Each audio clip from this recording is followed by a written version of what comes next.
नमस्कार, आप देख रहे हैं द न्यूज। आपके साथ मैं सृष्टि मिश्रा। बिहार के पूर्व मुख्यमंत्री और राजद सुप्रीमो लालू प्रसाद यादव के लिए एक बहुत बुरी खबर है। बता दें आपको, यहां लैंड फॉर जॉब स्कैम, जब वो यूपीए 1 में रेल मंत्री थे, बड़ा घोटाला किया था उन्होंने लैंड फॉर जॉब स्कैम को लेकर और समन जारी कर दिया गया। इस वक्त की ब्रेकिंग न्यूज आप देख रहे हैं। लालू प्रसाद यादव के साथ उनके सुपुत्र बिहार के डिप्टी सीएम तेजस्वी यादव, उनकी बेटी सांसद मीसा भारती, उनकी पत्नी बिहार की पूर्व मुख्यमंत्री राबड़ी देवी को समन जारी किया गया है।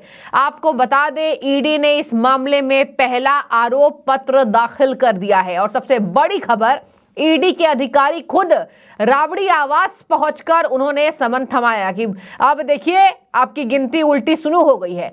दर्शक, आपको बता दें कि पूरे भारत में अभी दिख रहा है लोकसभा चुनाव से पहले ईडी का माहौल और घोटाले का माहौल दिख रहा है। तो घोटाले का माहौल जहां जहां है वहां ईडी उस माहौल को खराब करेगी, जाहिर सी बात है।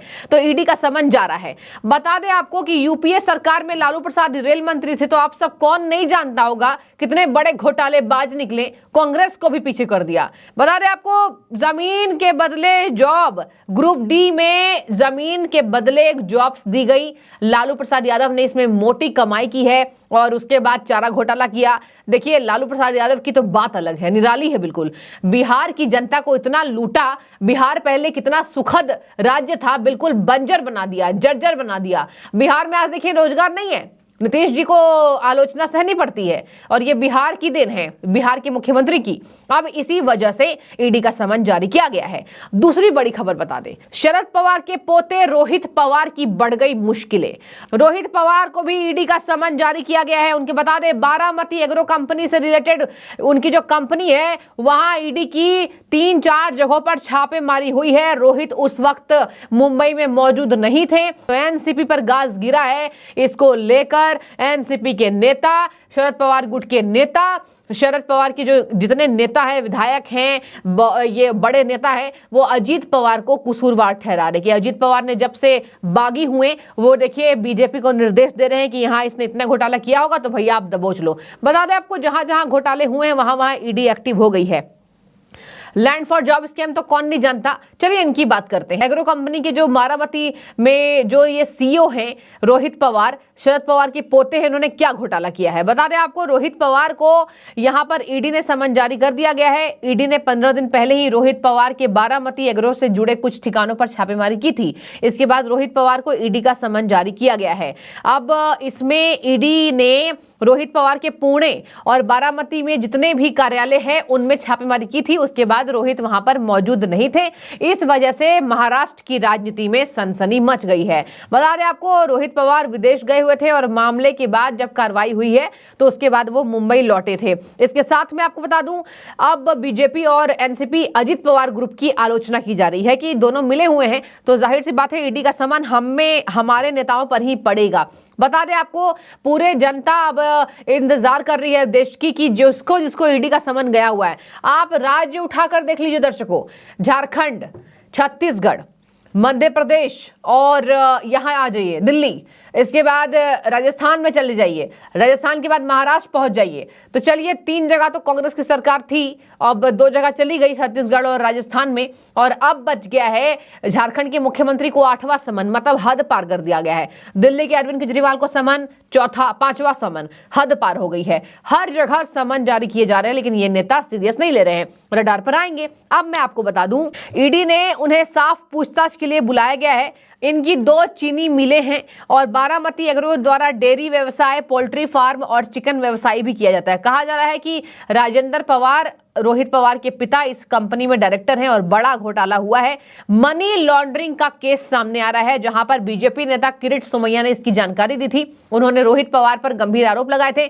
उन्होंने कहा रोहित पवार की जो कंपनी है वो धांधली करती है। रोहित पवार की बारामती एग्रो कंपनी जो है, महाराष्ट्र राज्य सहकारी बैंक की नीलामी में धांधली की और कन्नड़ सहकारी चीनी फैक्ट्री को सिर्फ 50 करोड़ रुपए में खरीद लिया था। ये है मेन आरोप बारामती एग्रो, ये इनके कंपनी के ऊपर, रोहित पवार की कंपनी के ऊपर। और बता दें बारामती एग्रो के सीईओ हैं, और बता दें किरीट सोमैया के आरोप के बाद ईडी एक्टिव हुई थी और ईडी ने उसके बाद ही रोहित पवार की कंपनी पर छापेमारी का दौर शुरू करवा दिया था।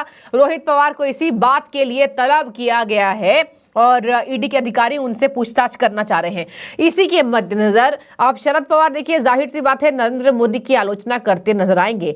ईडी की छापेमारी जहां जहां हो रही है वहां वहां ये कहा जा रहा है कि ईडी जो है वो बिक गई है, नरेंद्र मोदी के अधीन हो गई है। नरेंद्र मोदी लोकसभा चुनाव में किसी को देखना नहीं पसंद कर रहे हैं, इसी वजह से वो अंदर करा रहे हैं। दर्शक आपको बता दें, जैसे केजरीवाल कह रहे हैं संवैधानिक असंवैधानिक, उसके अलावा वो तो नहीं कह रहे हैं कि हमने घोटाला नहीं किया है, वो बोलेंगे। लेकिन अगर घोटाला नहीं किया होता तो इतने सबूत नहीं मिलते।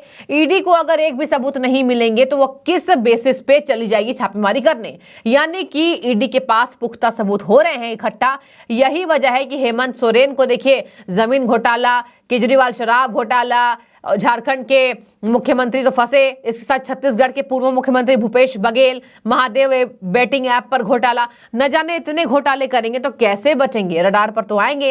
यही वजह है कि अब ईडी के रडार पर शरद पवार के पोते रोहित पवार आ चुके हैं। समन भेजकर इनको तलब किया गया है। शरद पवार के पोते हैं, बड़ा नाम है और 15 दिन पहले ही ईडी ने उनसे पूछताछ के लिए उनको तलब किया था। बता दें आपको कि मनी लॉन्ड्रिंग केस में जनवरी 24 को उन्हें बुलाया गया है और इसी के साथ यहां लालू प्रसाद यादव की पूरी मुश्किलें बढ़ गई हैं। लालू प्रसाद यादव को 30 जनवरी को अपीयर होना पड़ेगा, यानी पेश होना पड़ेगा ईडी के अधिकारियों के सामने।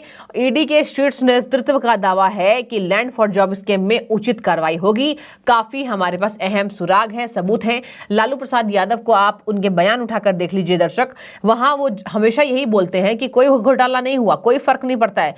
तेजस्वी यादव का नाम अगर चार्जशीट में आया था तो ये वही लालू प्रसाद यादव है जिन्होंने एयरपोर्ट पर मौजूदगी दिखाई थी और कहा था कोई फर्क नहीं पड़ता है, कुछ नहीं करेगी ईडी, ईडी का तो काम है भेजना। यही वजह है कि ये नेता ईडी को सीरियस लेना छोड़ चुके हैं। लेकिन बता दें आपको, ये ईडी है, ये एनफोर्समेंट डायरेक्टरेट है। कहा जाता है कि सीबीआई से भी ज्यादा जड़ें मजबूत हैं ईडी की, सीधे आपके गर्दन को दबोचेगी। और यही वजह है कि जहां जहां मनी लॉन्ड्रिंग हुआ है, जहां जहां घोटाला हुआ है, वहां वहां पहुंच रही है। इसमें देखने वाली बात यह हो जाती है कि मीशा भारती, राबड़ी देवी, तेजस्वी यादव कितने बुरे फंसे।